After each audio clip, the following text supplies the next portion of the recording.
Welcome to the Jill on Money Show. It's Friday, March 28th, and we are here answering your financial questions. If you have one, or if something's going on in your life, some change of direction, whether it's your change of direction, someone else's, life happens, give us a holler. Go to jillonmoney.com, click the Contact Us button, write us a note, and if you'd like to join us live, check the box. Mark will do everything else. While you're on the website, don't forget to check out all of the content that lives there. By the way, if you're a subscriber to Jill on Money Live, you will see that Mark is putting up more and more videos behind the paywall, so you can check that out. And now, if you have fear of missing out or a little FOMO, all it will take is $45 for the next 12 months, and you can join us for 4 quarterly live webinars, bonus audio and video content, and that whole back catalog, $45 for the next 12 months. Go to jillonmoney.com and you'll see the link for Jill on Money Live. Okay, right now,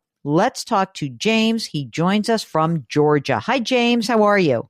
Thanks, Jill and Mark. Thank you for having me on. I'm a big fan. Oh, you're very sweet. What can we do for you? What's going on? Well, I am a soon-to-be former federal employee. And I just want another set of eyes to ensure that we are doing okay. Our plan is to retire at the end of September. And sometimes I look at the numbers and I know everything adds up, but I have a hard time telling myself that everything is going to be okay. Okay. All right. That you're not alone. So you took the deal for the early retirement. I'm actually eligible for the full retirement. Mm-hmm. I have over 30 years of service. Oh, and I'm okay. 58 years old.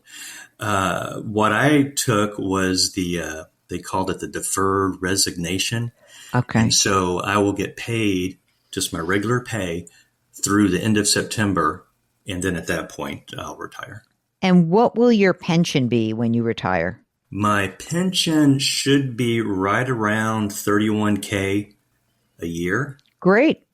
Amazing. And on top of that, until I'm 62, I'll collect a little over $13K a year in the FERS, what's called the FERS supplement. Okay. So you get 4 years of 13 grand a year, basically. Yes, ma'am. Okay. Got it. And you said a we. Is there a married person with you? There certainly is. Okay. And tell me about does your spouse work right now? Yes, she does. Okay. How much does she earn? She makes about $65,000 a year. And is she going to retire with you at the end of September, or she's going to keep going? She's going to keep going probably for another year. Okay. In addition to your pension, do you have a deferred comp? Do you have something that's in the thrift savings plan? I do.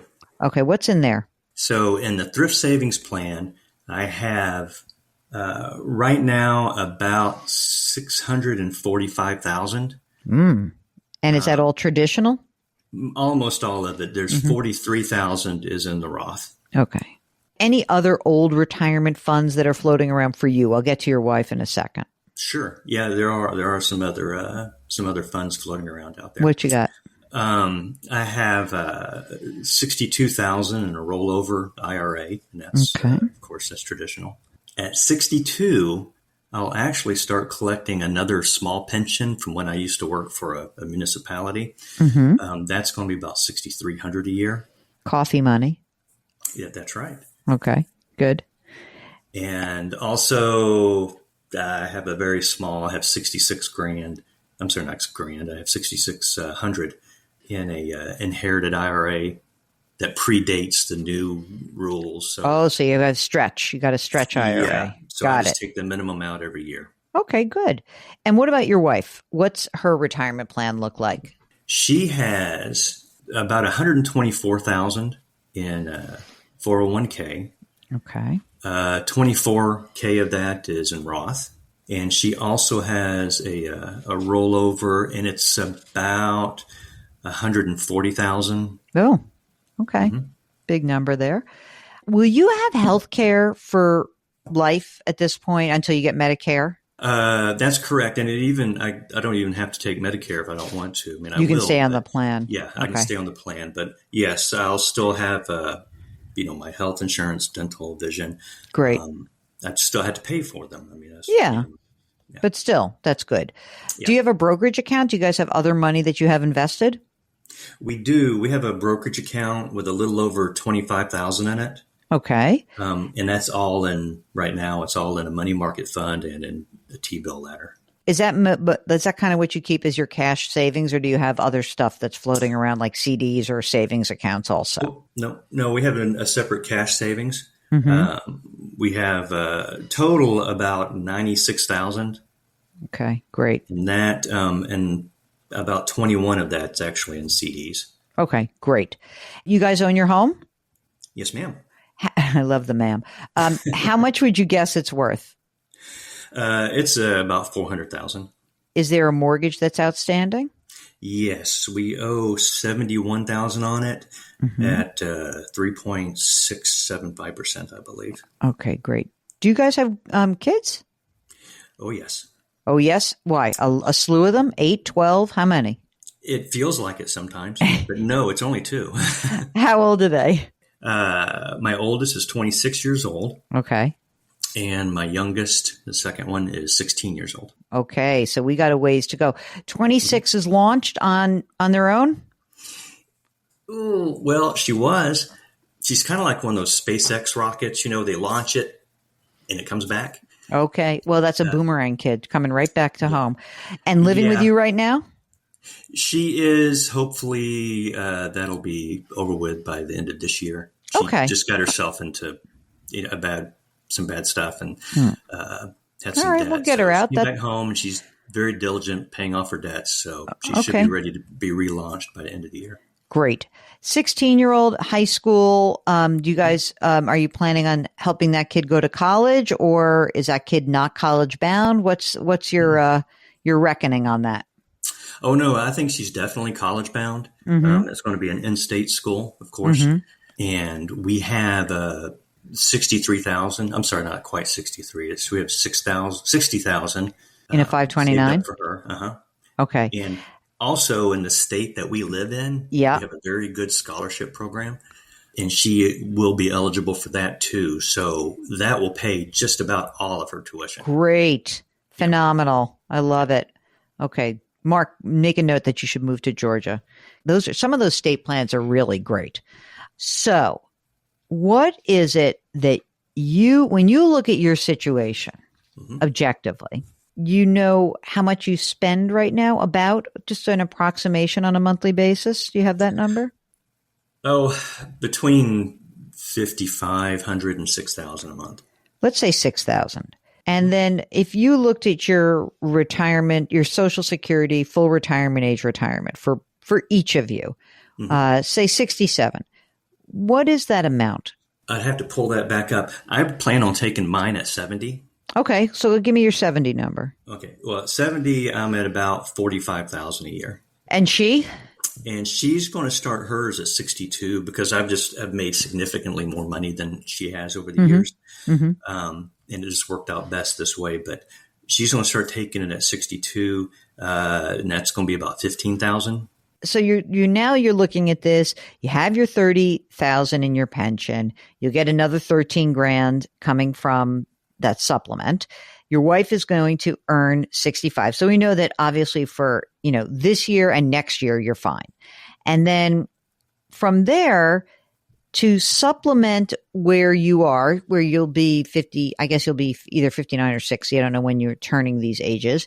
Then is your plan to tap the money, I would suggest the money that you have that has not yet been taxed. I'd start taking it out and living on that until you're age 70 Social Security. Is that what you were thinking of? Not exactly. Tell me what your thought is. Well, something I haven't discussed with you, probably should be factored in here, is that at the end of next year, the end of 2026, we plan on moving away. Oh, goodbye. That was I only met you a few minutes ago. Where are we going? Probably, we're definitely going to Europe, probably Portugal. Okay. So, but wait a minute. What about this kid? Kid's going to be in college? Kid's on her own. Adios. Bye. Are you going to don't you have to have a residency requirement for the scholarship? Only she does. I don't. So You're just really going to bail on so this if we move kid? Come away, on. yeah, no, if we move away, Yeah. as long as my daughter's still going to that state school here in Georgia, Yeah. she's covered. Even if she were to go out of state, Yeah. they would pay up to that same amount, that they Huh. would pay here in Georgia, wherever she goes. So, Okay, wait. So the game plan is in a couple of years, sell the house, use that money, move to Portugal? pretty much, yes. Have you researched this? Oh, yeah. Yeah. We've been working on this for about 5 years now. Okay. So what's it going to cost you to buy a place in Portugal? Can't you just rent? We're not going to buy. We're going to rent Okay, you're going to rent. So you're going to have this extra money. So you paint the picture for me. What is it that you, I mean, obviously you've got a bunch of money, but what are you going to live on? That you're still going to need more money, aren't you? Aren't you going to need to pull money out of your accounts to spend that, that $6,000 a month? Or do you think your actual cost of living will go down in Portugal? I think it's going to go down a bit because it's just going to be my wife and I, and we're very frugal people. My daughter here, the one that's going to be going to college, with the savings that we've already saved up for her, that should be able to float her along with her scholarship. So we do see it coming down, but any funds that we do need, I just planned on taking it out of my TSP. Good. Okay. As long as you do that. I mean, I would pull those. I would definitely pull those. And then you'll end up if you sell the house, you'll have another $300,000 in the brokerage account, right? That's correct. Yes. Okay. What's the problem? What can't you see? Well, to be honest with you, sometimes I just have a hard time accepting that this is all coming true. That I can actually oh my God. This reminds me of the quote at the end of Charlie and the Chocolate Factory. Willy Wonka says to Charlie, he says, you know what happened to the boy who got everything he wanted? And Charlie says, no, what? And Willy Wonka says, he lived happily ever after. Can't you just accept that you've done a great job, that you've put your time in, that you were, in this strange situation where, obviously you probably would have just kept working for till you were 62 years old, I presume, and, get your daughter to college. But this thing has happened. It has maybe put the clock up a little bit on the move. You've done your homework. Mark, is there a hole in this plan? Well, I mean, it's all good. They don't spend a lot of money. They got money saved. They got the pension, the supplement. What happens if daughter who's still living at home, God forbid, in 2 years still hasn't figured it out? Oh, yeah. Well, the relaunch. What happens if we have an abort of the relaunch? I think she is going to move out. I mean, she's actually already started looking at apartments to kind of get an idea of how much that's going to cost. Mm-hmm. She moved from a very rural part of the state back to where we live, which is sort of in the suburbs. Before you go, of course, you've got to make sure you've got everything you need to know about whatever health care you would need over there. And also your estate documents have to be really tight. Right? Because if something were to happen to you there, we want to make sure these kids are taken care of. Is there any loose end that we're not seeing? I guess the only other thing is that $300,000 from the sale of the house.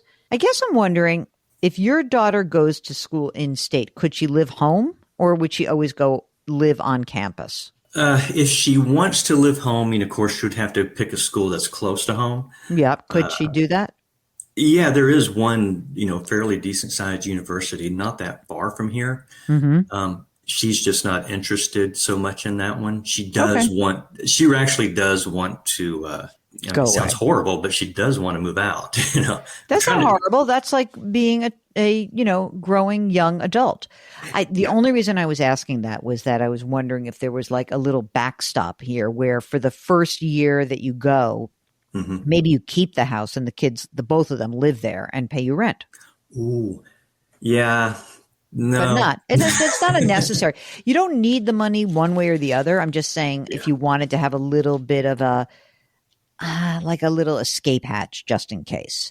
And maybe you just do that maybe for the first year before you go and just sell the house. Maybe you say, oh, let's just keep the house. Maybe we're not going to like it as much. I don't know. I'm trying to respond to Mark's possible scenario where if something didn't go, if something went wrong and didn't go along the game plan, that you would have a place to return to that was a very efficient and cheap place to live, meaning because you have this low interest rate on the mortgage. But, that's maybe something to consider when, a year and a half goes by. You'll have more information at that point, at least. Yeah, we at least want to get her well into her first semester. And I know that's not very long, but I think if she's going to, want to come back home, let's say, she goes to college, if she realizes, hey, this is not for me. Yeah. I don't foresee that happening. But if it were to, hopefully, we'll know while she's still a freshman, and then we can work around that however we need Okay. to. All right. That sounds good to me. I feel comfortable with it. Mark, you're being a very buzzkilly kind of guy right now. I'm surprised. Just covering the bases. That's all. Covering our bases. We're covering our bases. All right. Listen, if you need anything else, get back in touch with us. I think you're good to go, man. James, go find that dream rental. Go make it a reality and have some fun. Support your wife while she's toiling away, and get yourself set. I think the plan is moving on. It's really awesome. So I would go do it. Well, thank you so much. It does make me feel a lot better. Excellent. And I'm glad to have another set of eyes on it. All right. Well, we're happy to be those eyes and ears. If you need a set of eyes and ears on your situation, you want to talk some things through. Don't we love living vicariously through all these people? I mean, it's just so interesting. Go to our website, JillOnMoney.com. Click the Contact Us button. Let us know if you'd like to come on the air with us live. Very easy. Sign up for the free weekly newsletter. Comes out every Friday. Mark does a great job with that. And it is Friday today, so we'd like to remind you. Our music is composed by Joel Goodman. Mark Talercio is our executive producer and web king. And we are distributed by Odyssey. And by the way, you can subscribe to us on the Odyssey app or wherever you find your favorite podcast. Also on the Odyssey app, you can subscribe to our weekend show called Money Watch. So check that out. Do something nice for someone else today. Change your work, change your wealth, change your life. Thanks for listening. We'll either talk to you tomorrow on Money Watch or on Monday on this show.